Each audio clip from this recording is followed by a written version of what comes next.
when it comes to recruiting for a team, where should a company start?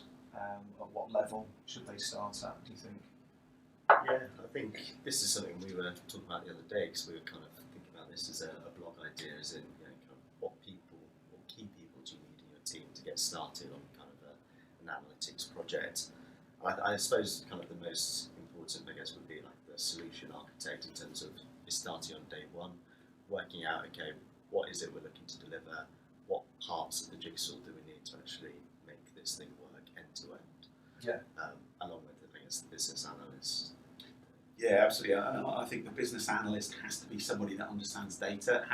They have to be that bridge. Yeah. So not only do they need, it certainly helps if they have a really good feel for the business domain, whether it be finance, whether it be HR, sales and marketing. If they've worked in that space, they'll understand the common challenges, but they'll also understand the data team. So, the solution architect, I almost see the business analyst as the bridge between the solution architect and might be your finance director, is saying, this is what we're trying to achieve as a business. Yeah. This is what we would like to measure. And then the business analyst will almost sort of relay that to your architect, and the architect will say, okay, this is what you're trying to do, and this is strategically where you'd like to go. Here's a solution that would help you get there. Yeah, and I suppose the key, and you probably find this maybe more in terms of the kind of roles and stuff you get in at the moment, but I think more than ever, people who are on the technical side, especially at the beginning, need to have a very strong functional understanding. We have to be able to work together with business teams, especially early on in the project, to really make sure that all the processes are set up. You understand the data, you understand exactly what you're building, and likewise the other way around, the business analyst or whoever it is from the business with that knowledge needs to have an understanding of the data. What is it we're trying to build? How do we kind of translate that? So I think in the beginnings of the project, those skills is almost very kind of similar between the business analyst, who needs to have a strong data understanding, and the kind of solution architect, who needs to have a strong business understanding. Yeah. I suppose you maybe see it with some of the roles that you place in now with. We do, yeah. But we see this, I guess, challenge where you've got a small company that can't necessarily afford to take on a business analyst and a solution architect and a data analyst and a data scientist. Yeah. So they've got, a senior person there who will recruit a data scientist and a data analyst. And I think we've talked about how much time spent does a data scientist spend on cleaning up data. And I get this feeling a little bit like, a really, like Picasso, you wouldn't get him just sort of painting a wall, would you? No. And maybe I'm making data science a little bit more grandiose than they actually are, I don't know, but still it's about making sure people are doing the right thing in their skill set. And I guess if you've got somebody, a data scientist in, there's no point in getting them to do the heavy lifting when you can have a data engineer or a data analyst to do that for you. Exactly.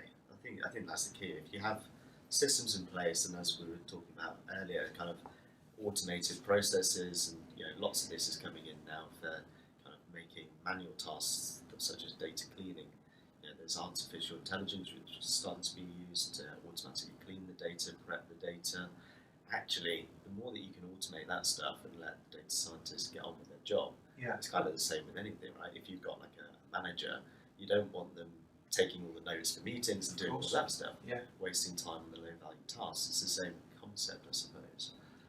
Absolutely, and I think the data scientist role is a really good example. It's that stat that 80% spend their time cleansing and combining data, and again, it's this point that what's his name, Robert Thomas from IBM made, that the biggest challenge to that scalable AI is collecting and organising data. Now, is your data scientist who's got heavy statistical background and super smart and are those guys, should they be spending 80% of their time doing that, or should they be analysing and creating value from that data for the business?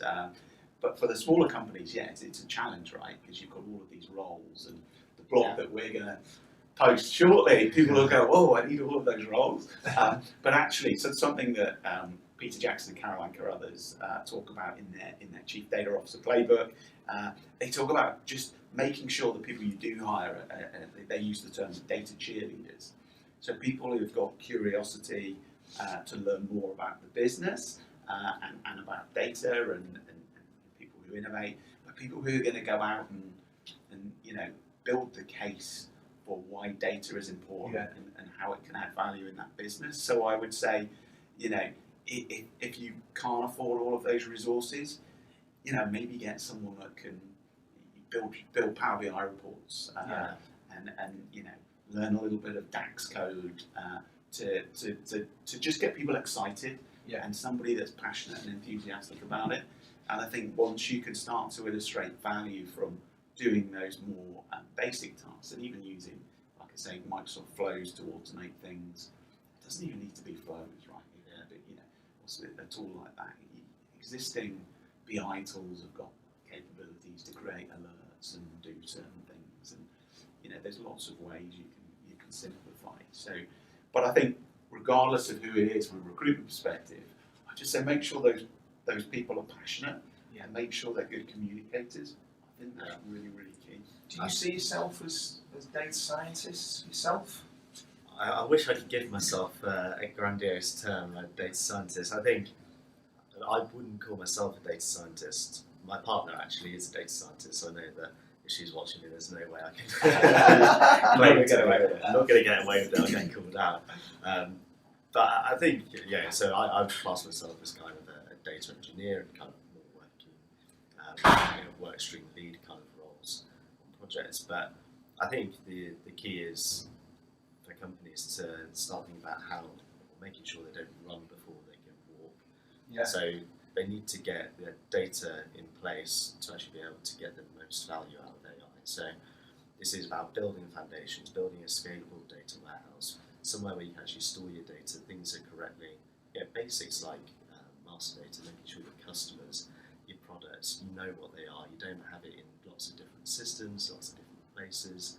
And that's, I suppose, where I see us as being, where we come in, is kind of, okay, we'll build you that data foundation, we'll give you the place where you can actually go in, you can start accessing your data, you start understanding your data, and then as you mature, you'll have your reports, you'll build a proper reporting solution, then you'll probably look towards the data scientists, where you then say, okay, we know that we are making this much profit, we know that we're making this many sales, how do we find the variables that maybe we've not seen before? We know we're tracking them, but we don't know that this affects sales in this way.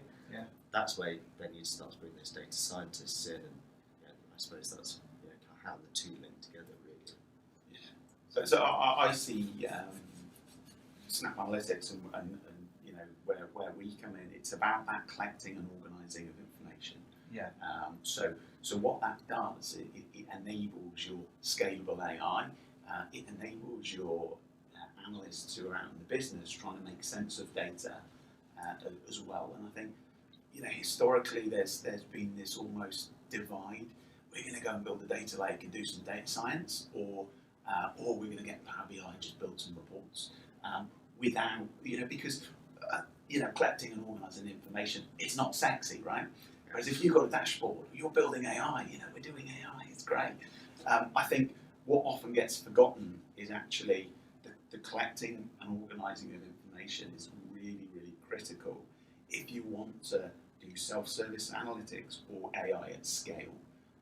And the scale thing is important because, yes, you can build some reports, you can do it off of Excel, but is that going to scale over billions of rows of data? Is it going to have longevity? Is it going to be flexible? So if you build lots of logic in Power BI reports, over time it gets to a point where someone asks you for a change and it's going to take you a week to do it because you built so much logic in the wrong layer.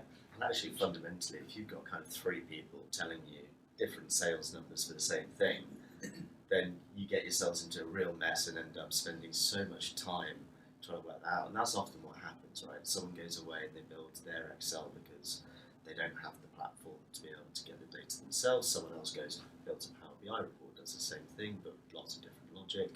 And then you get into a place where actually your business reporting starts to be a mess.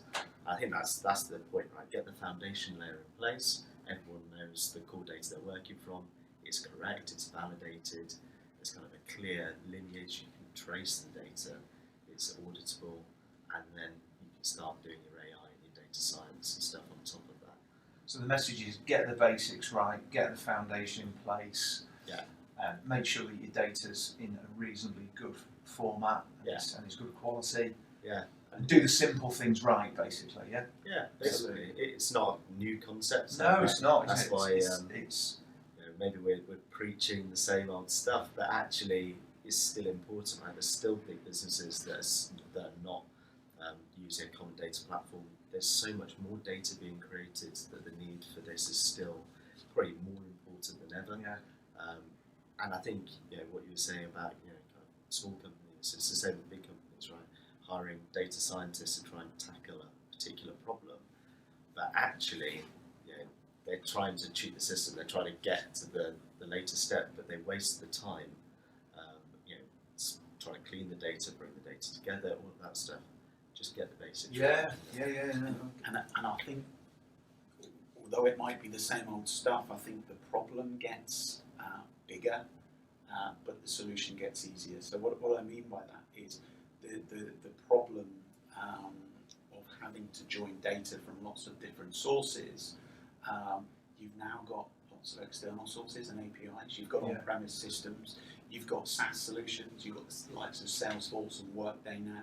Historically, you might have had all your data in a big monolithic ERP system. I think even Gartner say the days of the monolithic ERP system are over.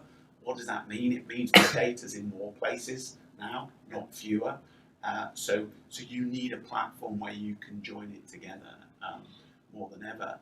The reason I think the solution, in a sense, gets easier. So the technical solutions is that the cloud enables me to create a massively scalable data warehouse in seconds, maybe minutes at a push. I can literally fire up this service and load billions of rows of data. I can scale that up and down in seconds as I would like. I can pay for what I use. What that does is it gives you back time. So the 3 months or 6 months that you would have spent, procuring servers and scaling them, deciding how much, load you need and disk space, that kind of goes away now because actually I can fire up a data warehouse, I can start to do a POC, and I know that, whether I've got 100 rows or 50 million rows, it's going to scale quite quickly. So I can take back that time and I can start to invest it in looking at my master data, looking at my data quality and building those relationships with the business. Yeah. So rather than the techies all sat in a room doing stuff and people scratching their heads going, I don't know what these guys are doing. We were doing stuff. We were working busily away. Look, indexing tables, things like that. You don't have to do anymore. Performance tuning to try and make sure that the report runs within 10 seconds incorrectly and all that stuff. All of that overhead now starts to go away with tools like Snowflake, and what that means is it doesn't mean there's going to be mass redundancies, right? Necessarily. It means you can take back that time and invest it in the things that really, really add value. And I think there's this stat, 85% up to 85% of big data projects fail. But if you could take back that time spent doing technical stuff that you don't have to do anymore and actually invest it in data quality, in master data. Work out the data that you need. Building the data catalogue so the business understands what's in there. I think we can deliver much, much better solutions and we can deliver them quicker because you haven't got that same technical overhead.